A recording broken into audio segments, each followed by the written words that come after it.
of my mind may be encircled by the stem of your beautiful lotus feet, like Haridas had the feet right on his heart.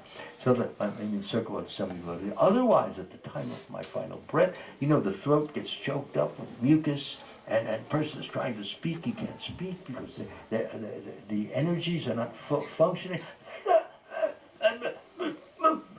You know, that's the way it is. Who wants to die that way? I want some devotees around me chanting Hare Krishna, and I still want my voice, even if it's a whisper, Hare Krishna, Hare Krishna, Hare, Hare, Hare. So, yeah, I don't mind dying that way because I've been thinking of Krishna. Krishna says, whatever you do, whatever you eat, excuse me, that's not the verse.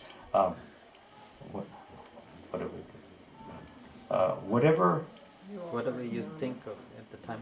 Yeah, but I wanted the way it's in the book. Whatever. Huh? Let me hear. Come on, buddy. No, it's a different verse.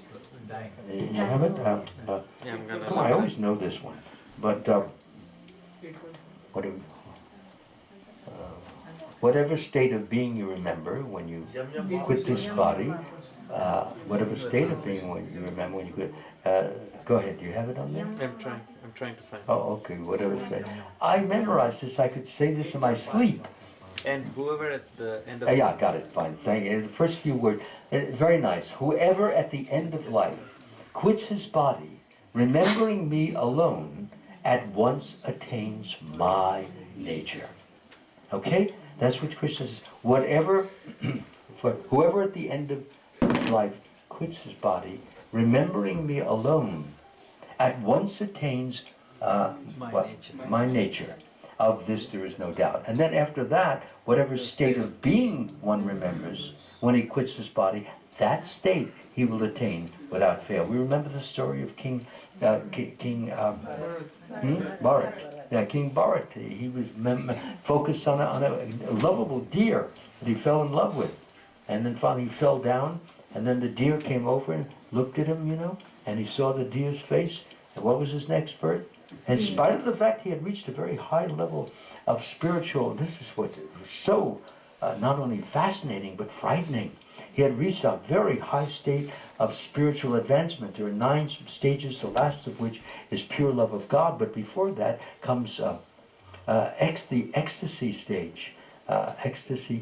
Stage meaning the bhava stage. So he had reached the bhava stage, but because he had renounced his kingdom, renounced his family, renounced everyone and everything, what happened is that he fell in love with this little fawn, this little deer. It was so lovable, beautiful and charming and enchanting.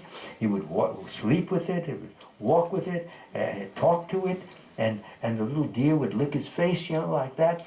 Well, he didn't give up the pleasure that comes from raising a child. There's a pleasure. All of you who have children, you know that. And there's something so delightful about having your child, hugging your child, and talking to your child. And unless that's completely renounced at some point in time, that temptation can take you over.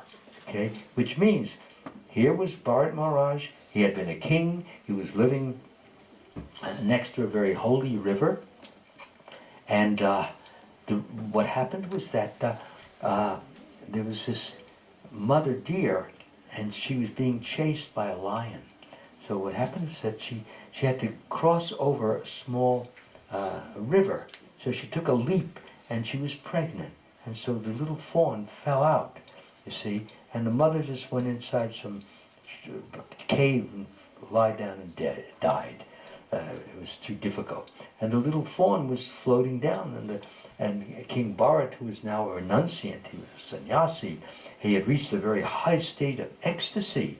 I mean, he was always focused, he was always chanting the whole day, completely, ate very little, wore a deer skin, gave up all the raiments and all the finery of kingly or royal life. He didn't have anything. So then what happened is he saw this little deer floating down. He has compassion. He knows that poor deer is suffering. It's going to die. It's coming down, water is pushing him. So he immediately ran, and he dove in, and he got a hold of the little fawn, they call it, and he took it back, and he petted it, but he knew that this is not part of the life of renunciation, that in some way you're going to have to get rid of this deer. You can take it, save it now, pet it, try to give it a little grass, or give it whatever you have to do, but certainly after a week, you're going to have to send it into the deer community and let the deer, the mother deers over there, they will take care of it. They have instinct like that. Like most of you see another child suffering in some way, you immediately pick it up. Well, where's your mommy? Where do you live? You can't help but be interested. So he didn't do that. He fell in love with it, just as he was in love with his little children when he was a father and a king. So he had that love, and he didn't renounce it. He didn't, before he took renunciation, say, well, wait a minute. Is there anything I have some attachment for, some affection for, something that I don't want to give up? Well, if he would have thought, well, I loved my son when he was growing up. It was such a wonderful experience.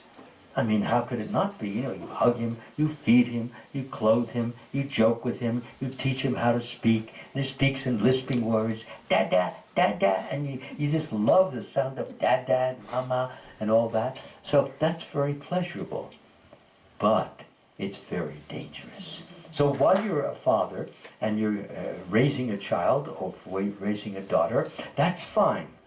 But once you've finally decided on renunciation, that you no longer want anything to do with the palace or the king or the relatives or anything like that. All you want to do is become single-mindedly attached to Krishna, because after all, Krishna owns it all, he maintains it all, he destroys it all, and he runs it all, he operates it all.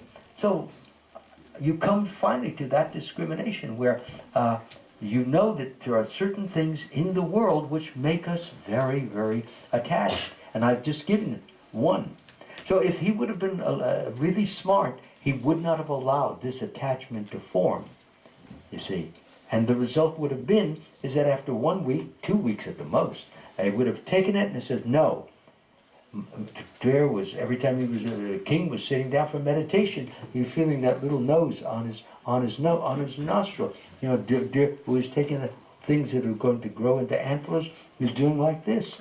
And it was kissing him and rubbing against him, like dogs do, they rub, or like that. So that was creating the reoccurrence of attachment. That attachment started to grow. It was still in the seed form because he hadn't renounced it. But once it's in the seed, it starts to sprout when it is watered or when it is dealt with. So that's what happened. And the result was he had to be born as a deer. But interestingly, although he was born as a deer, it was a different kind of deer. What kind of a deer was it? Well, he knew why he was imprisoned in the deer body. And he was focused on never letting that happen again. So what did he do to make sure? He went to Rishimuni's ashrams and all. He used to be playing around there. Yeah, exactly. Instead of flirting with all the deers and becoming this another Maya-soaked deer, no, he went, like you said, to the ashram, and he listened to the discourses being given by the saints and the sages, so that it would be foremost on his mind, so that when he would die, he would be thinking of Krishna or things connected with Krishna. So what happened is he was born in a Brahmin body, and that's a whole other story. So for those of you who have nice little doggies, I don't know if you do, but you have nice little kittens or you have canaries. I remember this girl that I knew, that she had a canary. And then one day she came home and the canary was dead. And it took weeks for her to get over it. Oh, my canary. And she wanted to go to bed with it, she wanted to worship it, because she didn't have a Krishna. This is what she's worshiping, a canary. And you know why because the canary, when she would come in, first thing, the words of the canary, I think it was a canary, canary was, hi there, hi Sue, how you doing? And she said, well, a canary is like part of my family. That's the same thing my husband used to say, or my daughter would say, hi there, how you doing? I'm hungry. You know, all this kind of talk. So that can get you attached very, very easily because it's cute and it's lovable and it's adorable. She was divorced from her husband and so forth and so on. Okay, is that clear? Please, if you have an animal, that's okay. I'm not going to tell you to throw the animal out of your house, but not tonight anyway. I'll be, you'll be after me. Yeah, on the internet, I said, don't listen to Bhakta's talks. He'll ruin your life. I had a lovable little dog, a little Scotty or whatever, and everything was cool and comfortable, but now he wants me to give it up. Forget it. I'm not going to give up that dog. That dog is too...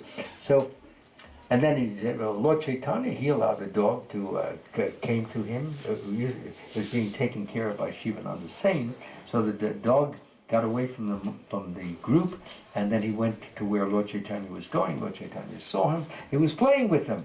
It doesn't mean he was going to make a lifelong history of playing with him. So he played with him, and then after he played with him, he sent him right back to Godhead. You see, because he had some good qualities in him. Okay, let me finish this now. Machinery is not bad, because through the machine, one can take advantage of hearing about the Lord. But because machinery is used for ulterior purposes, it is creating rapid degradation in the standard of human civilization. People are putting more emphasis on wealth, on inventions, on saving time, or saving money, or doing things in a different, unusual, unbelievable way. By the way, did you know that it's going to next year there's going to be an airplane that drives on the road? Yeah, next year it's supposed to come, but you can't go up like a helicopter, and that's going to come in a few more years. But this you have to take off from like an airport, and you have to have an airport's license. Yeah, I read the whole story. In 3 years, you'll be driving around in whatever it is, not an Oldsmobile because they're out of, but